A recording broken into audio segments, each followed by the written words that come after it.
ജോഷുവയുടെ പുസ്തകം 14:10.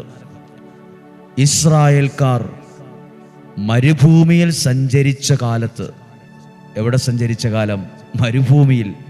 ജീവിതത്തിൽ ഒരുപക്ഷെ ഒറ്റപ്പെടലിൻ്റെ, തകർച്ചയുടെ, പരാജയത്തിൻ്റെ മരുഭൂമിയിലൂടെ സഞ്ചരിച്ചുകൊണ്ടിരിക്കുന്നവരായിരിക്കാം ചിലപ്പോൾ.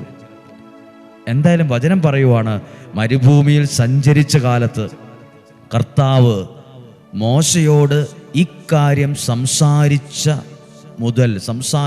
മുതൽ മോശയോട് ദൈവം സംസാരിച്ചതു മുതൽ 45 സംവത്സരങ്ങൾ അവിടുന്ന് തന്നെ ജീവിക്കാൻ അനുവദിച്ചു.